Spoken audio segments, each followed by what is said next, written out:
से दो प्रश्न जानो। 10 लाख, 20 लाख, 30 लाख, 40 लाख,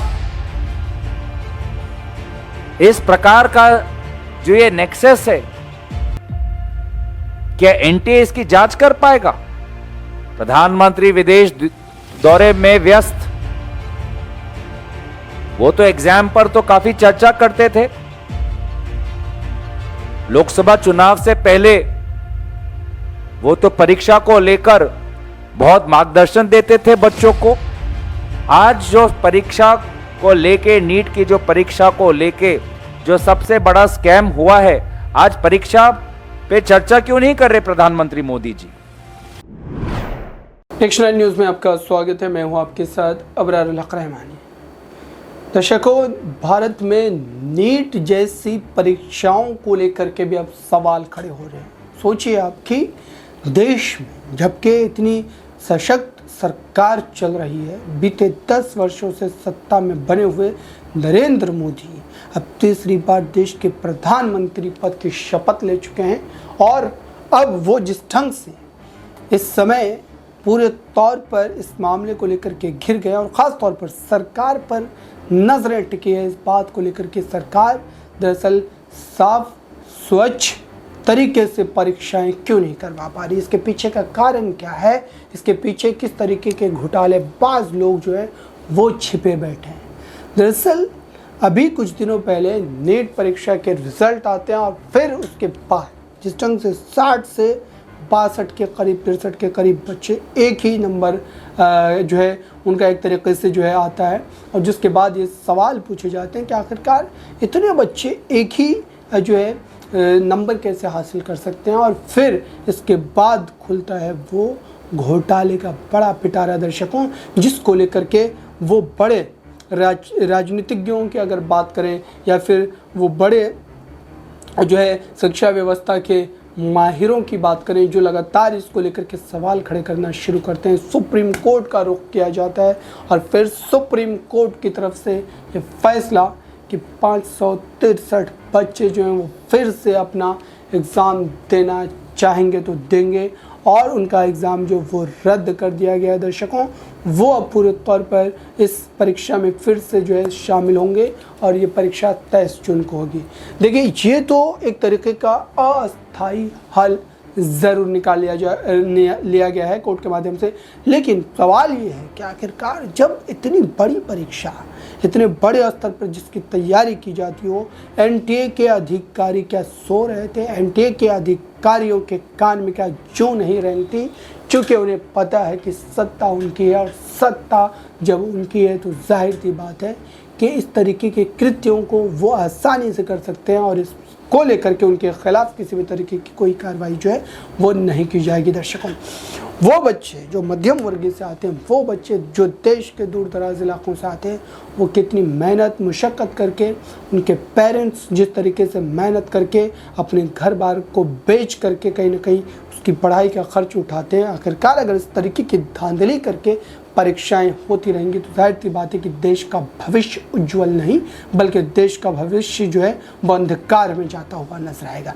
इस पूरे मामले पर विपक्ष ने क्या आवाज़ उठाई है, देखिए। केंद्र सरकार के लिए एग्जाम सेंटर्स का जो एक नेक्सस बन चुका है, कोचिंग सेंटर्स, एग्जाम सेंटर्स का जो एक नेक्सस है, जो इसने पूरे आज हमारे मध्यम वर्ग, गरीब वर्ग के परिवारों का घर अस्थिर कर दिया है, पैसे मांगकर कि आप पैसे दो पेपर लो, पैसे दो प्रश्न जानो। 10 लाख, 20 लाख, 30 लाख, 40 लाख, इस प्रकार का जो ये नेक्सस है, क्या एनटीए इसकी जांच कर पाएगा? अगर एग्जाम सेंटर्स को, कोचिंग सेंटर्स को कहीं से किसी सुराग से अगर क्वेश्चन पेपर मिला है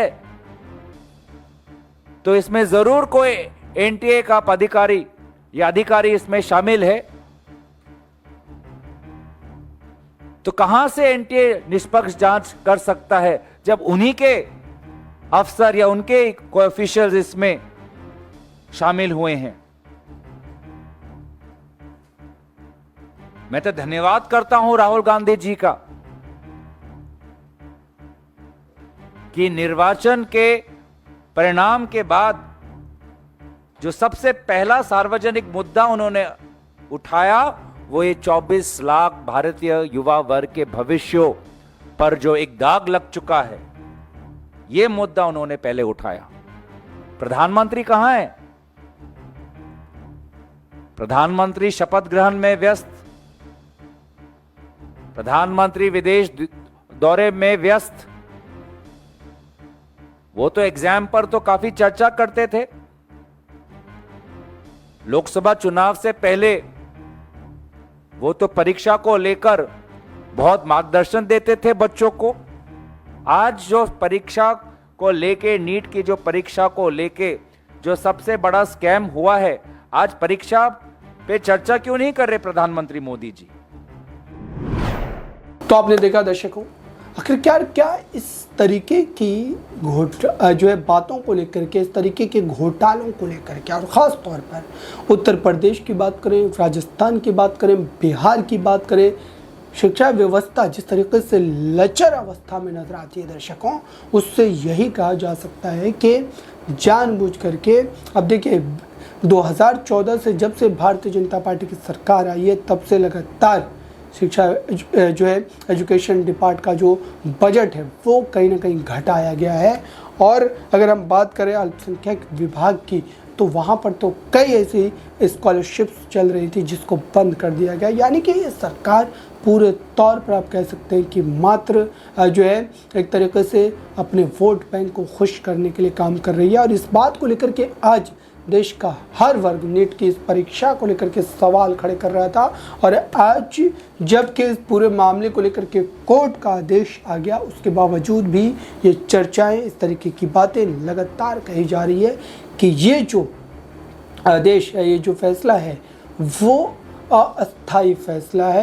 1563 विद्यार्थियों को भले ही दोबारा एग्ज़ाम देना पड़ेगा और 23 जून को एग्ज़ाम होगा, लेकिन उसके बावजूद भी जो और घोटाले की स्थिति नज़र आती है दर्शकों, उसको कैसे सुनिश्चित किया जाएगा, उसको कैसे तय किया जाएगा, इस पूरे मुद्दे पर आइए आपको एक रिपोर्ट और दिखाते हैं। और अगर केंद्र सरकार सीबीआई इंक्वायरी नहीं चाहती, क्योंकि इनसे तो हमने 10 साल कितने सीबीआई इंक्वायरी मांगे, कभी भी इन्होंने हमारी बात सुनी नहीं, तो सुप्रीम कोर्ट मॉनिटर्ड एक इन्वेस्टिगेशन हो।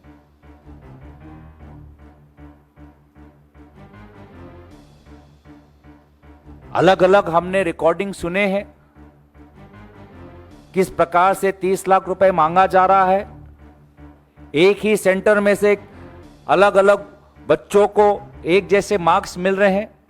लगभग 67 स्टूडेंट्स को पहला रैंक मिला है, कोई 719, कोई 718। जो मार्क्स, जो फॉर्मूला बनाया है एनटीए ने, ऐसे मार्क्स आ ही नहीं सकते, उसके बावजूद भी मार्क्स आए हैं। ग्रेस मार्क किसी को मिला है, नहीं मिला है। ये परीक्षा हमारे भविष्य के डॉक्टरों को तैयार करता है। इस प्रकार से हम डॉक्टर तैयार कर रहे हैं। तो इसे पूरे के पूरे मामले में सरकार का रवैया कमजोर रहा है। सरकार भागना चाहती है। वे नहीं समझ रहे कि कितने आर्थिक संकट में भारत के लोग हैं, युवा वर्ग हैं, जिन्होंने कितने लाखों के पैसे खर्च किए हैं कोचिंग पर, हॉस्टल पर, ट्रेन के आने जाने पर। वे नहीं समझते कि कितना मानसिक संकट में हमारे बच्चे हैं, जो आज अपने जीवन के हसीन पल को ठुकराकर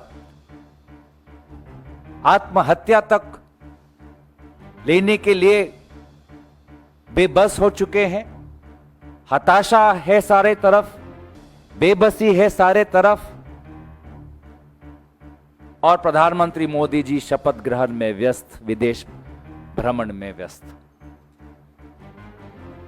तो इसलिए हमें लगा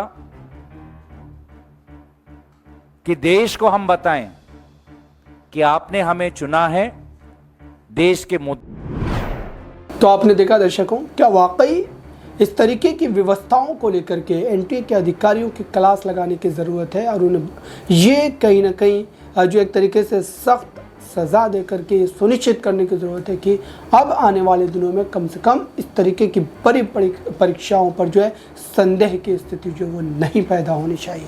अब की क्या मांगे, आप क्या सोचते हैं इस पर कमेंट बॉक्स में जरूर बताएं। जुड़े रहें नेक्स्ट 9 न्यूज़ के साथ।